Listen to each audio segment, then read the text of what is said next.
এই বয়সে যার বাড়ির উঠোন থেকে বাড়ির ঘাটা এবং রোড ঘাট দাবড়িয়ে যার চলার কথা এবং সারাদিন হাসি খুশিতে নিজে মেতে থাকা এবং ফ্যামিলির সবাইকে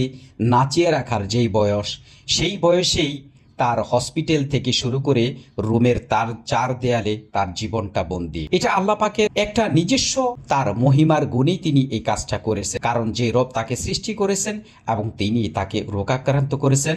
এবং তাকে দিয়ে তার ফ্যামিলির সবাইকে পরীক্ষা করতেছেন। একটা সময় হয়তো আব্দুল্লাহ ভালো হয়ে যাবে, কিন্তু তার এই অবাক করে যে থাকা চাউনি তার সব সময় তাকে নৈরাশ করে যে হায়, আমার তো এখন বাড়ির উঠোন থেকে শুরু করে সব জায়গায় সবার সাথে, সব বাচ্চাদের সাথে মিলে এখন আমার হাসি খুশিতে থাকার কথা, কিন্তু সেই নির্বাক চোখে হসপিটালের বেডে এবং বারান্দায় ডাক্তার দিকে এসে চাকিয়ে থাকে। কারণ যখন তার বয়স আব্দুল্লাহর বয়স 1 বছর বয়স থেকে সে কিন্তু শারীরিকভাবে অসুস্থ হয়ে গিয়েছে এবং আজ থেকে প্রায় 8টি বছর আগের থেকে সে দীর্ঘ একটা সময়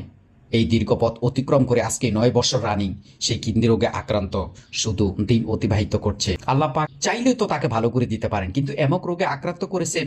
যেটা জানি না আল্লাহ পাকের কোন অশেষ মেহেরবানিতে এখন পর্যন্ত চালিয়ে নিচ্ছেন এবং সামনে আল্লাহ পাক কিভাবে চালিয়ে নিবেন। চেষ্টা করবেন সবাই তার পাশে থাকার জন্য, তাকে একটু হেল্প করার জন্য, কারণ এই সুযোগ সবার জন্য সব সময় আসে না।